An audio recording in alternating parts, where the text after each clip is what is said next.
მე ვარ ავსტრიის პარლამენტთან. და ჩემი მიზანია მოვიარო მთელი მსოფლიო YouTube მონეტიზაცია. აბსოლუტურად ყველაფერი. ენა, კვება, გართობა და სტუმრები. ყველაფერი YouTube-დან ნაშოვნი ფული. ბუდაპეშტის ფრენები აიეთ. წავედით ბუდაპეშტში. ამასობაში ვიყიდეთ თვითმფრინავის ბილეთები და შევძახი ჩავარგებას. ეს ვიდეო სერიები კი ემსახურება იმას, რომ მიმოგზაურო რაც შეიძლება ბევრ ქვეყანაში YouTube მონეტიზაციით და ჩემი მასივრის კარი შევავსო მაგრიტებით.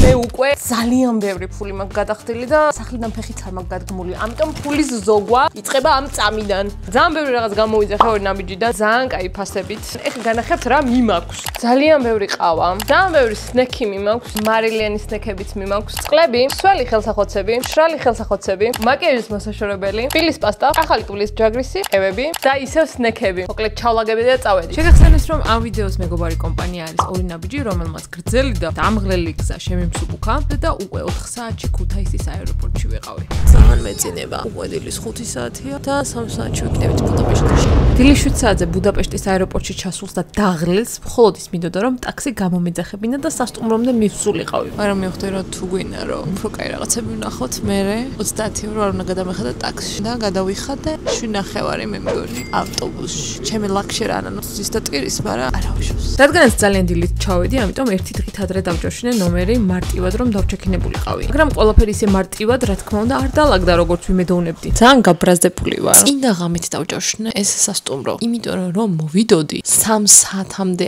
არ დავლოდებოდი და ეგრევე დავჩექინებულიყავი. და რა ხდება? მაინც 3 საათამდე ველოდები. და სანამ ჩემს ზარებს ისევ არავინ პასუხობდა, ვცდილობდი დრო რამით გამეყვანა. ჩემს მარჯვნივ ხედავთ ჩვენს სასტუმროს, რომელსაც ძალიან კარგი შეფასებები აქვს. დილის 8 საათია, უკვე 9 საათი აქ ვარ. ვცდილობ პოზიტივი არ დავკარგო. 1 საათის შემდეგ მე ღირსა ოთახში შესვლა და განახებთ რა გვაქვს ნომერში. საწოლი, ფანჯარა, დაბლა, ლამპა, 5 ბალიში, აუების გასაკეთებელი, ძალიან პატარა კარადა. და მე, ყველაზე კარგი ის არის, რომ დამპატიჟეს საუზმეზე, ამიტომ 15 ევროს ნაცვლად 0 ევროდ ვისაუზმებთ, იმიტომ რომ თვითონ დააგვიანეს. გონია რომ სახლს ჩავტეხავ. თელ ოთახში მე ვარ. ყველა კედელს ვწუდები. საუზმედ გქონდა ერთი მოხარშული კვერცხი და ალდიში ნაყიდი და შემდეგ შეცხალებული კრუასანები და სიმართლე ისაა რომ ამაზე გემრიელად დიდი ხანია არ მისაუზმია. დღეს რაღაცა მინდა რომ გავისეირნო, ნახო სანახაობები უბრალოდ შევეგო ქალაქს, ხალხს ხელი შეუშალო სიარულში. ჭამო დავნია და მე ჩაგერთვებით. მე ხო ჟურნალისტი ვარ, გამოვყავით მეგობრებო. ჩვენს ვიდეო სერიებს აქვს წესები, რის მიხედვითაც ვიდეო მაშინ დასრულდება, როცა ჩვენი მონეტიზაციით დაგროვებული ფული ამოიწურება. ამიტომ ფული ჭკვიანურად უნდა დავხარჯოთ მეთქი ვიტყოდი, ჩემი ჰობი ფულის ფლანგვარო არ იყოს. პირველად ვიარე 7 კილომეტრი ისე არაფერი იმიჯამია სხვა ქვეყანაში რა. ასე რომ წავალთ ახლა და ყველაზე ტურისტულ ადგილას შევჭამთ ყველაზე ტურისტულ საჭმელს. ამაში გადავიხადე დაახლოებით 12 ევრო. შემწვარი პურია, კი არა და ცხელია. Deep fried მოკლედ რა. ყველით და არაჟნით და მთელი ამბებით. იმედია მომეწონება. პიშკებს რო ყველი მოაყარო და არაჟანი, ეგეთი გემოაქვს ზუსტად. წავარა. სამწუხაროდ პირველი დღე ისე დასრულდა, რომ ჩემი მისია მეყი და მაგნიტი ჩემი მაცივრისთვის ვერ შევასრულა. თუმცა კარგი ისე, რომ გარანტირებულ გაცებას გადავურჩი ჩემი ჯოლოს გაცეების ჩაით.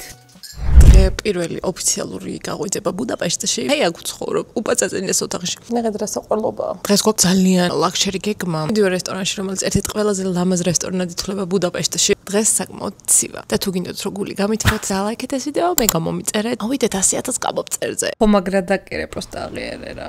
ნახეთ ჩემ უკან რა ლამაზი შენობა. სულ 5 ვარსკვლავიანი შეფასებები აქვს. საუკეთესო 5 ევრო რომელიც დამიხარჯაო. ძალიან ბევრი აქებს და მეც როგორც საქართველოს ყველაზე დიდი პერო ადამიანი, აქ დავიწყებ საუზმეს. დილის დაწყება ყავით მარჩინა, მაგრამ პეროკულებიც ხომ და დამეწერა, ამიტომ 1 კილო ტალიატელი შევკვეთე. ესეც ჩვენი ტალიატელი.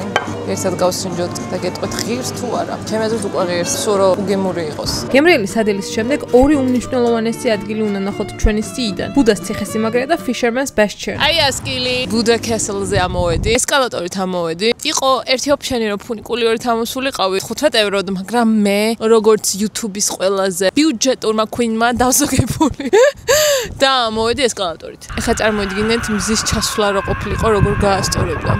აი აქ კაცი პოდკასტ გადაიღებდა. ამ ვიდეოს მიზანი არის რომ კარგი მოგონებები დავაგროვო. მაგრამ რა ვქნა თუ ყველა მოგონება კარგია როცა მოგზაურობ. მინდა რომ აი უბრალოდ ვიჯდე და ვუყურო. არაფერი არ გავაკეთო სხვა. მე მგონი ასაკში შევდივარ. მე კი შემდეგი ლოკაციის ნახვას მეორე დღეს ვაპირებდი, რადგანაც უკვე დაღლილი ვიყავი, მაგრამ ეხლა ვარ სრულად დავგეგმავთ Fisherman's Bastion-ში, რომელიც ხვალ უნდა მენახა, მაგრამ დღეს ვნახულობთ და აქვე მაქვს დაჯოშნილი rooftop-ი. არ ვიცი ისმის თუ არა, მაგრამ ზარებს რეკავენ.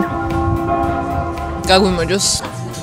მოკლედ, მაგრად უნდა ვიშრომო ცხოვრებაში, ბევრი მოგზაურო. ესეთი ხედების ფონზე დავლიო ის კოქტეილები, რომელიც საერთოდ არ მომწონს. კიდევ ერთი ღირსშესანიშნაობა ვნახეთ. ბუწიჭყა ამონათდეს ედიტორო ანანო. უნგრეთში ყოფნის მეორე დღეც მიიწურა და ჩვენი ბიუჯეტით და ორინდაბიჯიდან გამოძახებული ყავებით ჯერ ისევ მარაგვში გვაქვს. დაგვრჩა მხოლოდ ერთი დავალება. ვიყიდოთ მაგნიტი ჩემი მაციურისთვის. დილამშვიდობის ჩემი უზარმაზარი ოთახიდან. ჰაჰა. დღევანდელი გეგმა მეგობრებო. წავიდეთ აქაურ ბაზრობაზე. მერე 6 საათზე დაჯავშნილი მაქვს პატარა მდინარის ტური, ესე რომ ვთქვათ, და არ დაგვავიწყდეს რომ დღეს არის ბოლო დღე შევასრულოთ ჩვენი წესი და ვიყიდოთ სუვენირი ამ ქალაქიდან. ჩვენ მოვედით მთავარ მარკეტზე. აქ იყიდება აბსოლუტურად ყველაფერი. ხილბოსტნეული. ხელ ლამაზი ხილი და ბოსტნეულია. ძალიან ლამაზი ბოსტნეულია. ამის გამო მაინც მომინდა ეს ჭაბა ბოსტნეულის ხანდახან. ხორცეული, ფუნთუშეული, სუვენირები, აქსესუარები, აბსოლუტურად ყველაფერი არის აქ და აკვაპირება ვარჩიო ჩემი საჩუქარი, რომელსაც ჩემ თავს მიუძღვნი. პაპრიკა მაგრად უყვარს როგორც ჩანს და მეც მინდა. მინდა რომ რაღაცა პაპრიკით ვიყიდო. ბევრი რაღაცა კია, მაგრამ რივიუებში წერენ რომ აქ ძალიან ძვირია ყველაფერიო რა. სიმართლე რომ გითხრათ, ბევრი საჭმელი არც აქვს. აქ რაც აქვს საჭმელები, იგივე 4-ჯერ იაფად იყიდება ავდიში. სუვენირები, აბა რა ვარჩიოთ? ადრე აბსოლუტურად ყველა ქვეყნიდან და ქალაქიდან ჩამომქონდა ესეთი რაღაცები. თუ გეგონათ რომ მაგნიტს მარტივად ვიყიდით, ძალიან შევდარხარს და მომავლის იმედით შემდეგ ლოკაციაზე გადავინაცვლოთ. საინტერესო ფაქტები წაგიკითხოთ. ეს ადგილი არის ბუდაპეშტის ყველაზე დიდი ეკლესია და დაახლოებით 8500 ადამიანი ეტევა. ბაზილიკის სიმაღლე არის დაახლოებით 96 მეტრიო და ზუსტად ისეთივე როგორც უნგრეთის პარლამენტის შენობა, რაც სიმბოლურად გამოხატავს რწმენისა და სახელმწიფოს თანაბარ მნიშვნელობასო. შევიდეთ ხო? მე მგონი ხალხს ხელს უშლი და არ ვიცი. შესვლა რა თქმა უნდა ეკლესიაშიც ფასიანი. ერთი ბილეთი ღირს 6 და რაღაცა ევრო. ლამაზია ძალიან და მაგიური. ყველაფერი უგროსფერი. ლამაზად მოხატული. ესეთი მონასტრები. იმის მიუხედავად რომ ყველაზე მფლანგველი გგონი ვართ სავარაუდოდ, სინამდვილეში სინდისი მაწუხებს ხოლმე, მაგრამ არასდროს ბოლტ ტურისთვის. ახლა არის 6-ის ნახევარი, ზუსტად 45 წუთში გადის ჩვენი კრუიზი. მთელი დღის განმავლობაში პირველად გამონათა მზემ დავსერჩე სპეციალურად რომ მეთქი ბუდაპეშტში მზის ჩასვლა, რომელ საათია და 16 საათსა 15 წუთზე მზის ჩასვლა. ეხლა თუ მზის ჩასვლას ვნახავ, თან ვიქნები მდინარის ტურზე, ეგ იქნება ამ ვიდეოს cherry on the top. მოგესალმებით ჩემს სიახტაზე, თქვენ გაგიმარჯოთ ამ ჩემი უფასო პროსეკოთი. ნელა დავიჭერით და ხორაფერ შევიჯახებით. ეს გახლავთ უნიკალური შანსი იმისთვის, რომ მე გამომიწეროთ, რომ მე კიდე უკეთეს ადგილებში წავიდე. ვიყინები. ქორომ ხოითის ხოლმე ანეკდოტების კითხვა, მე საინტერესო ფაქტებს დაგაწევთ. ბუდაპეშტი დუნაის ორ ნაპირზე გაშენებული, ერთ მხარეს ქვია ბუდა, მეორეს პეშტი და ერთმანეთს უკავშირდებიან ჯაჭვის ხიდით. ეს თავი არაფერ შევიჯახეთ. ჯერ კურტკის ჩაცვას არც ვაპირებდი და კიდე კაი ჩავიცი, გავიყინე. მზის ჩასვლა და სავსე მთვარე ორივე ერთად ვნახეთ. ორი cherry on top. მესამე cherry on top ჭამა იქნებოდა, მაგრამ როგორც ჩანს, ბუდაპეშტში ცოტა ჭირს კაი გემრიელი საჭმელების ჭამა. გავედი და მაღაზიაში ვიყიდე. ეს რაღაცა გოძილა ლინები. რადგანაც ჯერ ჩვენი მონეტიზაცია მტკიცეც დგა, ვენაში მატარებლით გადასვლა გადავწყვეტე, მაგრამ მე ხო ისე ვერ ვიმგზავრებ, რამე სირთულე არ შემექმნას. ძალიან ადრე მოვედი სადგურში, სადღაც საათნახევარი ველოდე მატარებელს, ოღონდ სხვა პლატფორმაზე. ბოლო წუთები როა დარჩენილი და ხვდები, რომ ეს მატარებელი არ მოდის და არსად არაფერი არ აწერია. გავიქეცი, გამოვიქეცი, მოკლედ ვერაფერს ვერ ვკითხულობ, აზზე არა ვარ, საიდან გადის და ერთმა ქალმა დამიწახა, რომ ვენა მე-6 პლატფორმიდან გადისო და ზუსტად ბოლო 2 წუთში მოვასწარე. და იმ ქალს ისე შემთხვევით რო არ თქვა რომ ვენა მე-6 პლატფორმიდან გადის და ვრჩებოდი ბუდაპეშტში. 2 საათში ვიყავი უკვე ვენაში, მთავარ სადგურზე და 10 წუთში ჩემს სასტუმროში. ახლა კი. ნახოთ რა ოთახი გვაქვს 50 ევროთ კაცზე. ტელევიზორი, მაგიდა, სკამი, საწოლის ტესტი. ვაუ, რარბილია. ესა ჩვენი ტუალეტი, რომელიც ბევრად ტევადია, ვიდრე ბუდაპეშტში. ესეც ხედი. რაღაცა ნანგრევებში რატო ვარ? გეგმა. მივდივართ ქალაქის ცენტრში და ვუკვეთავთ საუკეთესო შნიცელს, რაც კი ვენას ოდესმე დასიზმრებია. გარეთ კარზე აწერია, რომ არანაირი კარტა მხოლოდ ქეშით ვიღებთო. გახსოვთ წინა ვიდეოში რომ გითხარით, ყველაფერს მასტერკარდით ვერ იყიდით. ზოგი რამისთვის არსებობს ქეში. ამხელა, ჩემი თავის ხელა. მე ვასება რა, ხორცები. და რა გგონიათ, რომ ჩემი ვიდეოს წესი ვერ შევასრულე? ესეც ჩვენი მაგნიტი ბუდაპეშტიდან და გადავდივართ ახალ მისიაზე. საერთოდ არ გამოიყურება პოსტ-აპოკალიფტურად. ზოგს ეიფელის ხედი აქვს. მე პოსტ-აპოკალიფტური ბუნკერის. დილა მშვიდობის. დღევანდელი ვიდეოს გეგმა. ნახო რა შეიძლება ბევრი ადგილი, რომელიც დავასეივე. აი ამდენი ადგილი მაქვს დასეივებული. ხო და მაქსიმალურად უნდა ვეცადო, რომ დროზე ვნახო ყველა. უბრალოდ ერთი პრობლემაა. დღეს წვიმა საპირებს. გეგონათ მაგისთვის მომზადებელი წამოვედი? ნო, საწვიმარი წამოვიღე თან 2, მაგრამ აქაც პრობლემაა. საწვიმარს ხელით ხო არ ვატარებ? ჩანთით უნდა ვატარო და ჩანთით რო ვატარო, კისერი მტკივდება. ამიტომ საწვიმარს უბრალოდ არ წავიღებთ. პირველი ლოკაცია პარლამენტი, ლოკაცია 2 იუსტიციის სასახლე. ერთ-ორ ფაქტს გეტყვით, ვენის უზენაესი სასამართლო არის აქ და ყველაზე კარგი ის არის, რომ აქ შესვლა არის უფასო. შემდეგი ლოკაცია ხელოვნების მუზეუმი. ბილეთები კი მაქვს ნაყინი, მაგრამ არ მომწვია QR კოდი. ეხლა რეკავე რომ გაარკვიენ. ჩემი მუზეუმში შესვლის რო ახლოვდებოდა, მაგრამ აქ ვერაფერს ვერ ვარკვევდი. იმიტომ რომ თურმე ოფიციალურ საიტზე კი არა, გადამყიდველთან მიყიდია ბილეთები. Because they don't answer me. always ამერტო. თორე განამეყრებოდა 90 ლარი წყალში. ვენაში არა მხოლოდ მუზეუმები, არამედ ეკლესიებიც ულამაზესია, ამიტომ ყველა ლოკაცია პირველ დღეს ამოწურე თითქმის.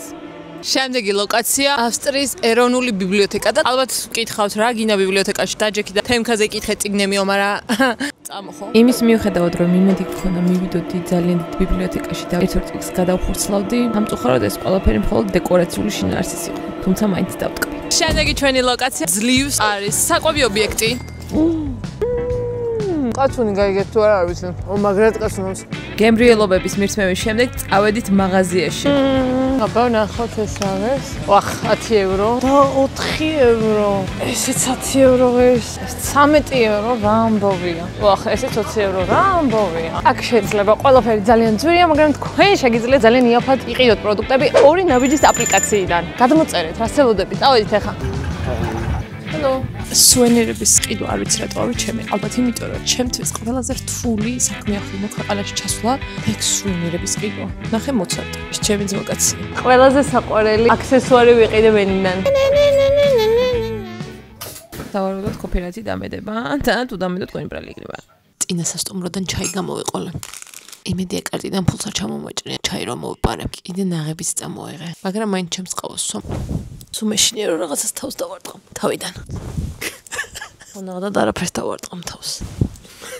მაგრამ შიშა რა ვარ იცით? შუქი ჩავრდე. ამ საჩიჩინია. ეს საბანი რანაირად არის აქ? კაი, როგორც არის? ვენაში დასაივებული 39 ადგილიდან თითქმის ყველა ვნახე. ვენის ზოოპარკის ნახვა მინდოდა გუშინ წინ, მაგრამ ზედმეტად გვიან ავიზლაზნე საწოლიდან. ვეღარ მოვასწრებდი, იმიტომ რომ 6-ის ნახევარზე იკეტება. და ჩვენი მიზანი არის რომ ვნახოთ პანდა. ვენის ზოოპარკში ყავთ 400-მდე ცხოველი. აუთმად ცუდად მქონია. ჟირაფი, ბეჰემოტი, აბსოლუტურად ყველაფერი. მაგრამ ჩვენი მუღამი არის რომ ვნახოთ პანდა. მანამდე ყავას დავლევ და ვისაუზო. სულ 2 საათი დამრჩა იმისთვის რომ მივიდე ზოოპარკში და მომასწრო პანდებისთვის ხელის დაქნევა. მივედი თუ არა ზოოპარკში, მე როგორც რუკებში საუკეთესოდ გარკვეულმა ადამიანმა, პანდების საპირისპირო დავიწყე სიარული. ჯერ პანდა ვერ ვნახე და მე რომ ვნახე რუკაზე. მე მეორე მხარეს წავსულ ვარ. მარტო ჩვენი იუთუბერები კი არ დადიან კაცოგველებში, მეც დავდივარ. ნუ ეხლა მე მუგველებში დავდივარ, მაგრამ ხო დავდივარ გველებში. ესაც ჩემი მონადირებული გველი. სანამ პანდას შევხვდებოდი, მანამდე უამრავი ცხოველი ვნახე. რომ ხელო მარტორკა აქეთი რმები არიან. ჩემი შეყვარებულია რა, როვაკოცო პრინცად გადაიქცევა, მაგრამ მე ვაღად ვირჩენია. ვაუ, პოლარული დატოვი. ელადენი გოჭია. აი დიდი ზოოპარკია, ბევრი ვიარე. აქეთ ხეებზე უნდა ისხდნენ ჩიტები, მაგრამ მე ვერაფერს ვერ ვხედავ. რა მაგარი ხედებია. თან ყველაფერი ზოოპარკში. კოლების ოჯახს შევეტენოთ. ой, ბატალა პინგვინო, ლაჯაგეთებ. მე ახალი მეგობრები მყავს. ახალი მოდა.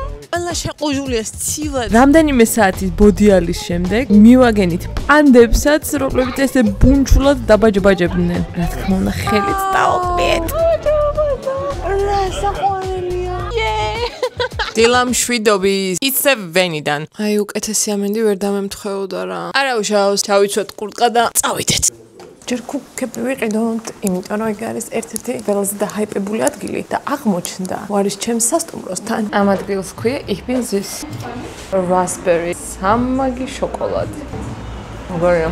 რადგანაც ჩვენი ბიუჯეტი გვაძლევს იმის საშუალებას, რომ კიდევ ცოტა გული ვიჯეროთ ჩვენი მოგზაურობით, გადავწყვიტე ერთი დღის ტური დამეგეგმა ბენიდან ბრატისლავაში. ბენიდან ბრატისლავაში ზუსტად 1 საათში ჩავედი და ესეც ჩვენი რიგით მესამე ქვეყანაა, რომელშიც ჩემი YouTube მონეტიზაციით მივდივარ.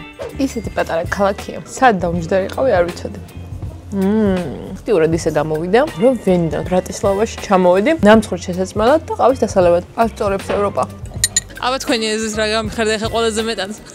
საქართველოს დროშა. რა მაგარია, ხო არ გადავა. ჩვენი ვიდეოს წესების მიხედვით, ყოველი ახალი ქვეყანა ნიშნავს ახალ მაგნიტს ჩემი მაცივისთვის. ამიტომ წავედით, ჩემი მოგზაურობის ყველაზე რთული ჩელენჯი უნდა შევასრულოთ. ყველგან ერთგია. მინდა რომ ჭიქის დასალები ვიყიდო, მაგრამ ძალიან მახინჯია. წყვილად ხوار ვიყიდე. და გული არ მიმიწევს. ყველა ქვეყანაში უკვე ერთგია და რავი, რაღა უნდა ვიყიდო. ესეთი მაგნიტი მაქვს მაგალითად პრაღიდან ჩამოტანილი. ბრატისლავადანაც იმავე ხوار ჩამოვიტანე. მართლა 1 საათიანი ძიების შემდეგ აი ეს საყვარელი სუვენირი ვიყიდე. ყველაზე ლამაზი ვიყიდე. იცით რამდენი ხანი ვარჩიე? ძალიან ბედნიერი ვარ. დღევანდელი მისია შევასრულოთ. ეხლა შეგვიძლია 7-დან მოვიაროთ ქალაქი. TikTok-ის ვიდეოებში ისეთი კაი რეკლამა ვერ გაუწეს ამ ქალაქს, როგორც არის. ჩემს ძალიან საყვარელი ქალაქია. ძალიან პატარა საყვარელი შენობებით. აი რაღაცნაირად გინდა რომ იჯდე, ყავას სვა და ხალხს უყურო.